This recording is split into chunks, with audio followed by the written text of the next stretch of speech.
Hey guys, today I'm going to make some chicken thighs with gravy in the slow cooker. So let's get crocking. I started off putting 2 cups of chicken broth in my slow cooker, so that's already in there. Then I'm going to add some flour. This is 1/3 cup of flour, a heaping cup. What I did was toasted that in my toaster oven for about 10 minutes just to kind of get some of the doughiness out of the flour. Now I don't know if you need to do that, but I thought I'd do it just because I think it kind of helps make it less doughy, and it won't have to cook as long that way, I don't think. And I think it's easier to get the lumps out too. So anyway, a whisk would be good, but I couldn't find one, so I have a fish spatula here that I'm going to just get this all stirred up with and get all the lumps out of the flour. I have a tray of chicken thighs. There was 8 in there, but I'm just going to use 4 of them, but you can use as many as you want. So I'm just using a pair of kitchen scissors to trim off the excess skin and fat. Then I'm going to season them up on both sides with some kosher salt and some Johnny's seasoned pepper. Besides pepper, this has sugar, red and green bell pepper, garlic, and onion in it. Flip them over, do the other side. All the lumps are out of my gravy. Now we'll get the chicken in there. And I'm going to sprinkle a little bit of Worcestershire sauce on top of the chicken. That'll give it a little more color and flavor as well.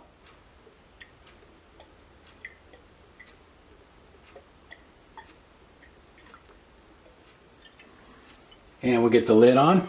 And I'm going to cook this on high and let you guys know how long this takes.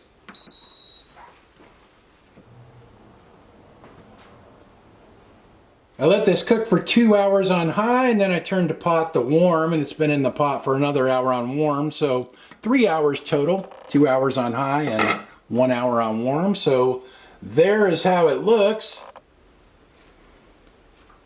Looks like my gravy thickened up pretty well, and the chicken looks like it's cooked, so let me get some out and we'll try it out.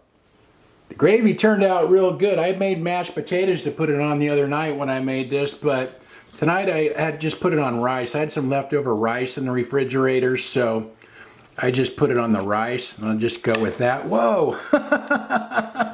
And I made some peas in my toaster oven, and they just went flying everywhere. So the downside about cooking chicken this way is the skin doesn't get crispy. I don't really care for the skin too much, but the chicken comes out real good. The meat does, and the gravy turned out good. So let's try a bite here.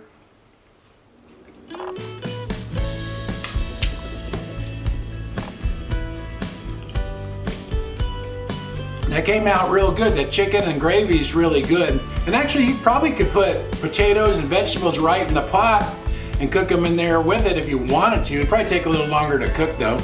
Annie's over here begging. I guess she wants to try it. A few peas flew on the floor, but she wouldn't eat those. I guess she doesn't like peas. But we'll let her try a piece of chicken here. Here you go, Annie. Right here. Come on.